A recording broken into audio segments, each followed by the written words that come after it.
My name is Lisa McNiven, and I've brought in a collection of sweetheart jewelry from the Royal Canadian Navy.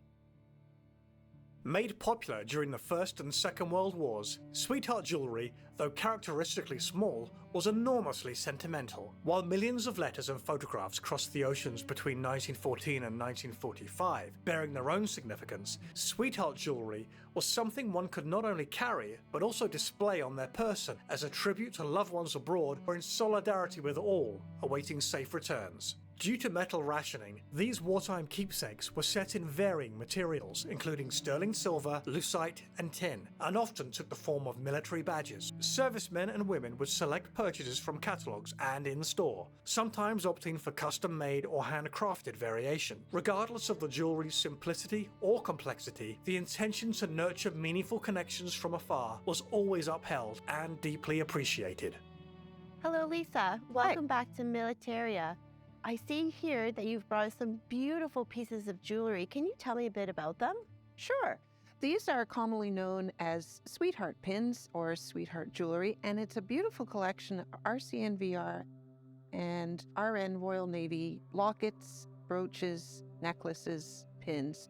And it represents an era in Canadian naval history where war and remembrance and love and romance were all symbolized in the form of jewelry. And I notice here there's quite a variation between the different pieces. Could you tell me a little bit about each piece? Sure. I personally like the RCNVR diamond brooch. It gives you an indication of time, early World War II, and it's a beautiful diamond and platinum gold setting with a little bit of enamel. We have a necklace that's either resin or plastic and a lovely little locket. And we have what may have sat on a pendant and a brooch. Lisa, I see here that some of the pieces have Royal Canadian Navy Volunteer Reserve on them and others have Royal Canadian Navy. So how would men who were either officers or ratings order these sweetheart pieces? I mean, they'd be overseas serving on ships. So how would their wife or their girlfriends receive these pieces of jewelry? And why would they buy these kind of pieces of jewelry for them? Some of these would have been mail order. So while a sailor is serving on ship or overseas, there was an option for him to fill out a gift certificate either in the back of a magazine or a newspaper. And that way, it's early mail delivery of jewelry that could reach home. Also, there were, I'm sure, local jewelers. I'm assuming that the beautiful diamond brooch may have came from the prestigious Canadian jeweler Burke's. Lisa, I see here in this collection that there is quite a different variety of pieces of jewelry. I mean, we have some that are made from plastic, some made from silver, and some that have beautiful diamonds in them. Can you speak to that, just that variation in the variety of the different pieces of jewelry we have here? I think that the jewelries represent a common denominator of a token of love. Tokens of love come in resin, and they also come in silver, and they come in diamonds. The message overall is remembrance and love and commitment also. So it's not the individual value of each piece, it's what it actually represents. What it represents. I like to envision the thought of perhaps a sailor on a convoy crossing the Atlantic, and he has a mail order catalog, and he's rifling through the pages looking for that symbol or that lovely piece of jewelry that he could send home to let his loved one know that she's not forgotten and that she's always in his memory. It's interesting because at this time, from 39 to 45 in the Royal Canadian Navy, we start to see a lot of that Canadian identity come out of the Navy. It was at this time that Canadian sailors and officers were like, I'm Canadian.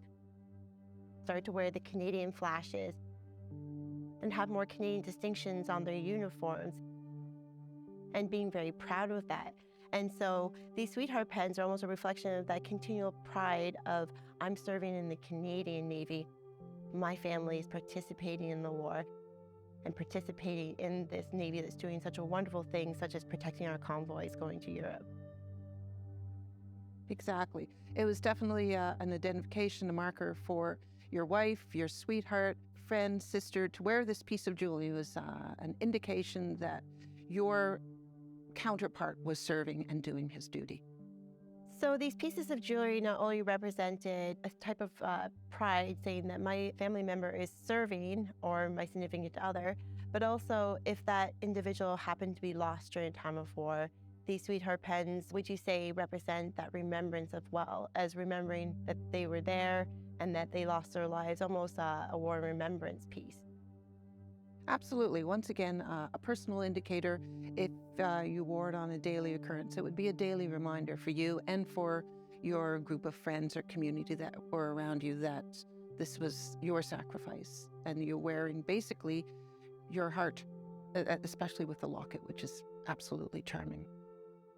What I find interesting about these pieces is that they wore them to say, yes, I had a husband or a significant other serving in the Navy, in the armed forces. And that kind of speaks to that history that unfortunately there were people in our society that would shame people if their family members weren't participating in the war. And so these pieces were not only mementos of love and remembrance, but they were active pieces saying that our family's serving, we're participating, we're supporting the war.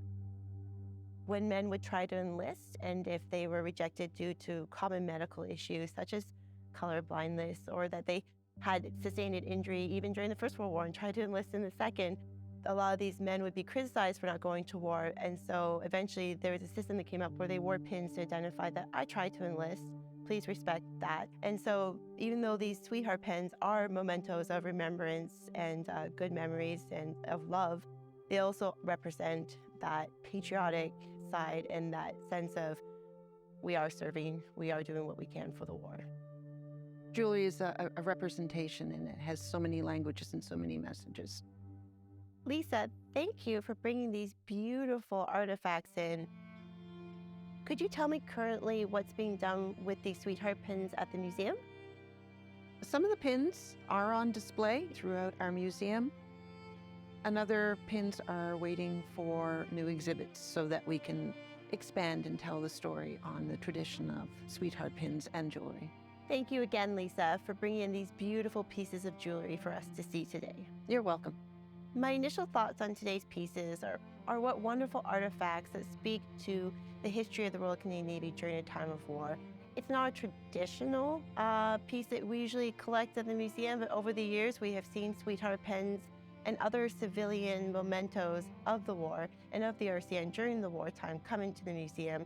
So I always find them very special because they come with personal stories and they come with that aspect of that individuals are never forgotten, even when they're at sea.